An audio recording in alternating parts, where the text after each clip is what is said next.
Most of us think that financial stress is just a lack of money. But if you've ever lain awake at 2 in the morning, staring at the ceiling, you know that's not true.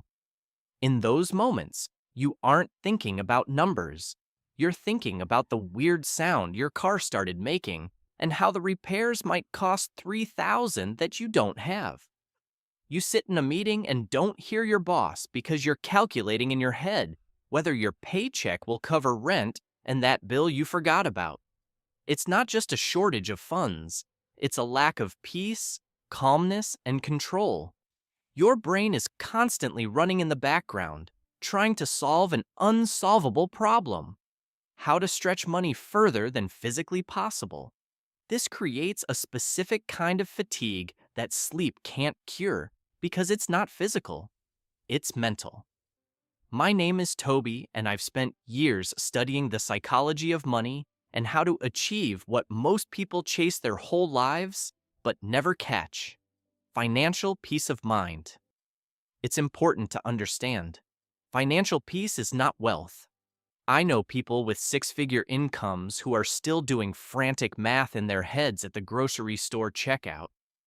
And I know people making $40,000 a year who sleep like babies. The difference isn't the amount. The difference is that the latter have built a system that gives them confidence.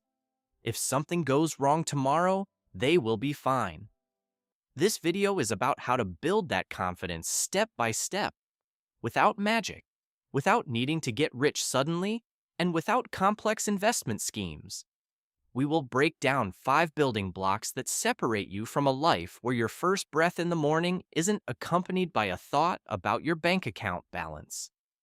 The first block in creating financial peace is establishing what I call a buffer of peace. Most people make the mistake of assuming the first step is to start making more money. It's not. The first step is creating a little financial insulation between you and a potential disaster. Essentially, this is your emergency fund, but I call it a buffer of peace because that is exactly what it does. It creates peace.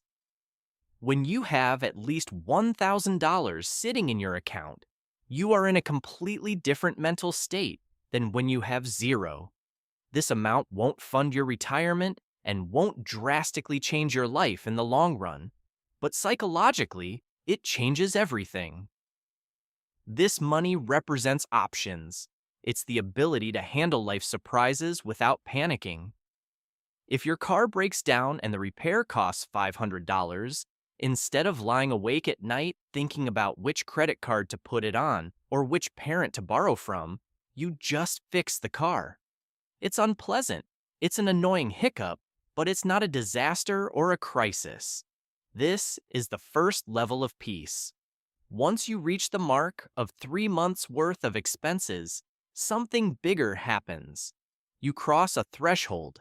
Your brain stops operating in survival mode. When you live paycheck to paycheck, every decision is dictated by fear. You hold on to a job you hate or stay in a toxic relationship just because you need money for rent. Your brain physically cannot think about anything other than threats to its existence. But when you have 3 months of living expenses saved up, your brain receives a signal. You are okay. You won't end up on the street next month. Your kids will be fed. Only then does the survival program quiet down and you start thinking about growth. This is where true peace begins. The second block is control. And here, many people make the mistake of thinking that control means obsessively tracking every penny, like some kind of financial maniac. But that's not control, that's just anxiety, which makes you miserable in a different way. Real control is when you know exactly where your money is going. Most people have no idea. They look at their balance, and the money just disappears. Was it online shopping or groceries? People often run out of money not because they earn too little, but because they are bleeding financially without even realizing it. To gain control, you need to do one simple, albeit boring thing. Write everything down. Just record every expense for a month. Don't judge yourself. The goal isn't to feel guilty or scold yourself, but to simply see the real picture. Make decisions. Once you see the numbers, you will be able to choose. You might find that you're spending hundreds of dollars on subscriptions you don't use, Netflix, an abandoned gym membership, or forgotten apps. Or you'll realize that huge amounts are going toward unplanned dining out.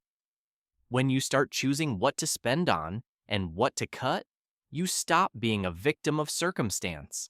This creates a powerful psychological sense of agency, the feeling that events aren't just happening to you, but that you are managing the events.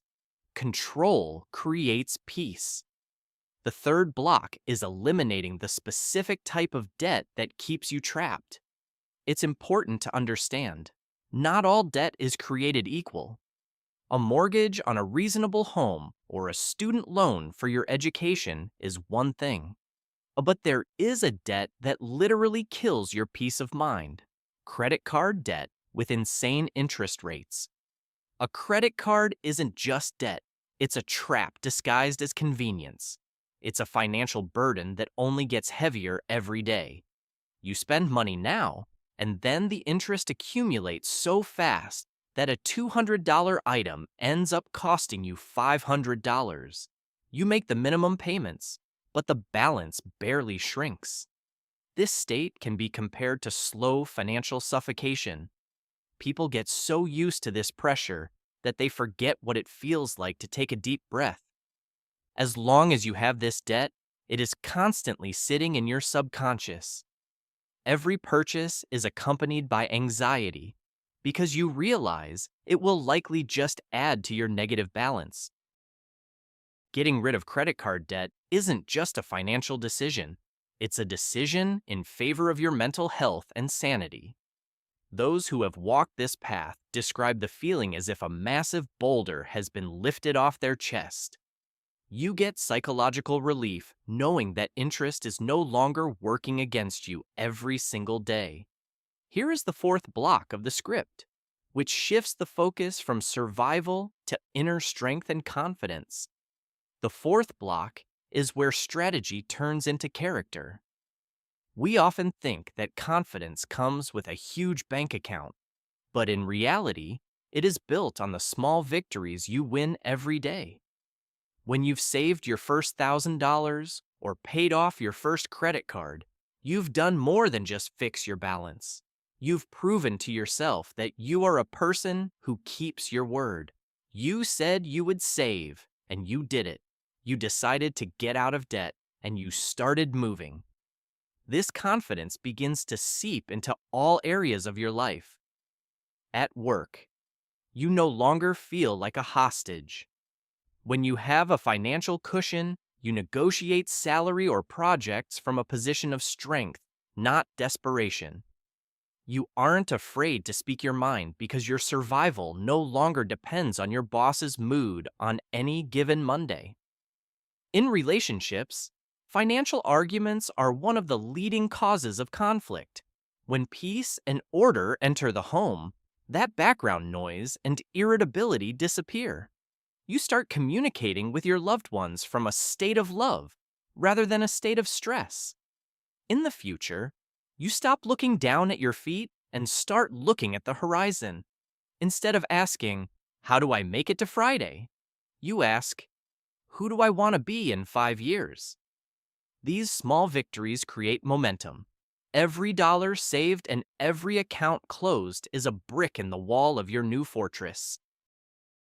It's a boring process. No one will make a viral TikTok video about it.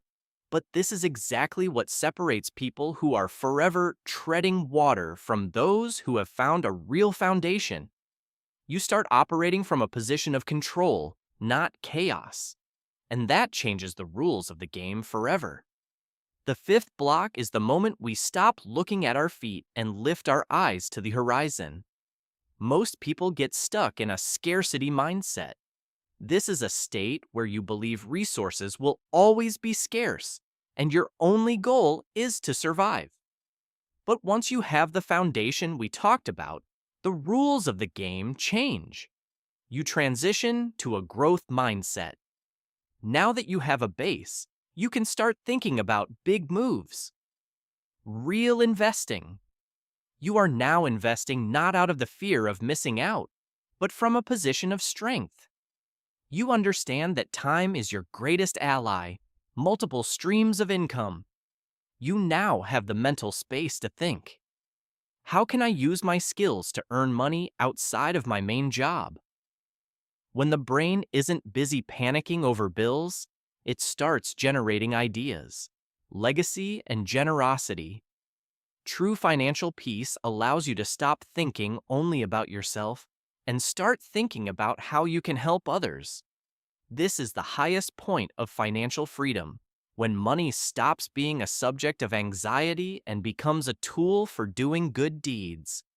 Financial peace is available to you right now. It doesn't require a huge salary, luck, or winning the lottery. It requires awareness. It requires patience. It requires the discipline to keep going on the path, even when progress seems slow and boring. But the peace, the control, and the confidence that await you on the other side are worth every ounce of effort applied. Believe me,